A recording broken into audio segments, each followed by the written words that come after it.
Assalamualaikum warahmatullahi wabarakatuh. Alhamdulillahi rabbil alamin. Wabihi nasta'inu ala umuri dunya waddin. Assalatu wassalamu ala asyrafil anbiya'i wal mursalin Sayyidina Muhammadin wa ala alihi wa sahbihi wa man tabi'ahu bi ihsanin ila yaumiddin.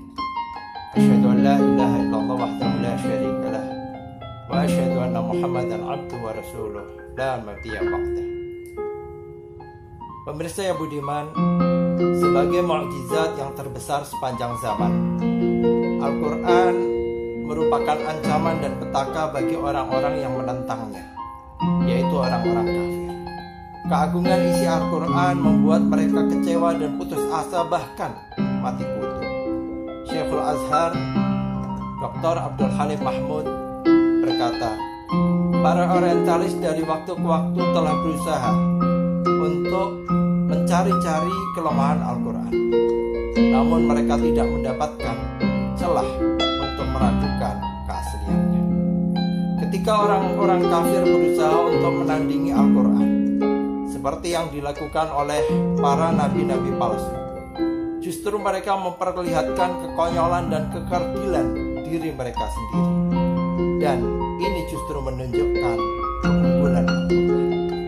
Mereka melawan dan menentang Al-Quran, justru kemudian menjadi kalah dan terhina, atau bahkan terpukau, tunduk, dan akhirnya menyadari betapa tinggi kebenaran yang terkandung dalam Al-Quran.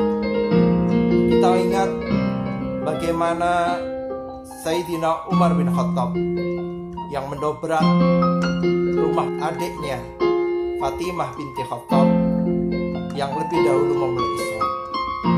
Lalu kemudian kegarangannya rontok ketika Al-Quran dibacakan di hadapannya, sehingga terlepaslah pedangnya dan kemudian minta diantarkan ke tempat Rasulullah SAW untuk kemudian bersyahadat.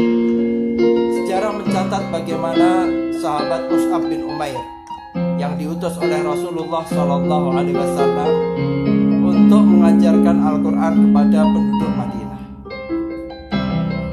Ketika tiba di Madinah, ia hendak diusir oleh dua orang tokoh kabilah Aus, yaitu Usaid bin Hudzair dan Sa'ad bin Mu'adz.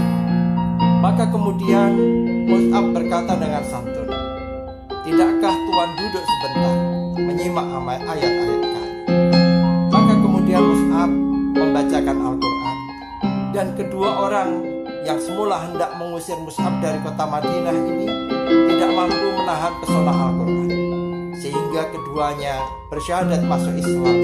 Dan kemudian justru Sa'ad yang kembali menyerukan kaumnya kabilah Aus untuk bersama-sama mereka masuk Islam berbondong-bondong. Sementara di kota Makkah, pemimpin Quraisy sepakat untuk mengutus Abul Walid, seorang penyair yang handal, untuk membujuk Rasulullah SAW menghentikan dakwahnya dengan kompensasi diberikan kedudukan, harta, dan sebagainya. Setelah mendengarkan tawaran yang disampaikan oleh Abul Walid, Rasulullah SAW membacakan surah Al-Fussilat yang membuat kemudian Abul Walid terpesona, memikirkan keindahan bahasanya, lalu kemudian kembali kepada kaumnya dan berkata, "Aku belum pernah mendengarkan kata-kata seindah ini. Ini bukan syair, bukan sihir, bukan pula kata-kata tukang tenung. Susunan kata-katanya manis untuk didengar, enak. Ini bukan kata-kata manusia. Ini adalah sangat tinggi dan tidak ada dapat yang mengunggulinya." Pemirsa yang budiman, ahli sastra di masa Al-Quran itu diturunkan mengakui bahwa Al-Quran bukanlah merupakan bacaan buatan manusia biasa, sehingga mereka tidak mampu untuk mengalahkannya. Maka pemuka kafir melakukan provokasi agar masyarakat tidak menyimak bacaan Al-Quran karena dianggap rawan dan berbahaya. Inilah yang kemudian diabadikan oleh Allah dalam surah Al-Fusilat ayat 26.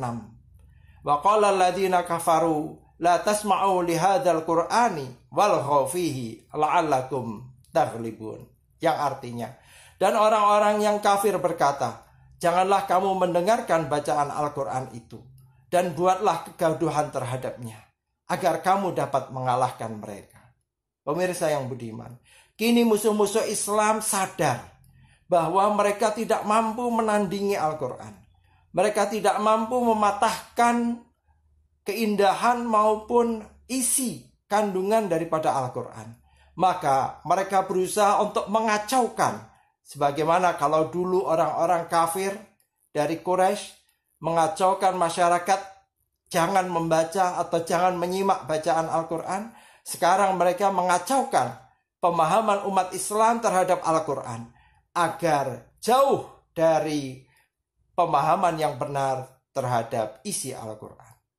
Maka kemudian faham-faham liberalisme, sekularisme, pluralisme dibangkitkan, dimasukkan di tengah-tengah kaum muslimin sebagai bentuk kegaduhan dalam proses pengkajian makna Al-Quran di tengah-tengah umat Islam. Maka kemudian banyak gagasan-gagasan yang aneh-aneh muncul dewasa ini yang tidak sejalan dengan pemahaman-pemahaman yang dibawa oleh salafus saleh maupun ulama-ulama salaf yang menjelaskan isi kandungan Al-Quran di dalam kitab-kitab literatur mereka. Oleh karena itu, kita perlu waspada. Bagaimana kita harus belajar Al-Quran secara sungguh-sungguh agar kedudukan kita diangkat oleh Allah Subhanahu wa Ta'ala sebagaimana kedudukan para sahabat yang di masa jahiliyah mereka lemah dan terbelakang. Namun kemudian dengan beriman kepada Allah, beriman kepada Rasulullah, beriman kepada Al-Quran, maka diangkatlah mereka menjadi generasi yang paling mulia di muka bumi. Sehingga sebagaimana disabdakan oleh Rasulullah SAW, innallaha yarfa'u bihadzal kitabi aqwaman wa yadh'u bihi akharin. Rawahu Muslim. Sungguh Allah mengangkat derajat dengan Al-Quran ini beberapa kaum dan merendahkan dengannya kaum yang lain. Semoga kita bisa meniru jejak keteladanan yang diberikan oleh para sahabat dengan menjadikan Al-Quran sebagai sumber inspirasi membentuk karakter pribadi soleh dan masyarakat yang beradab. Semoga ini bermanfaat. Hadanallahu wa iyyakum. Assalamualaikum warahmatullahi wabarakatuh.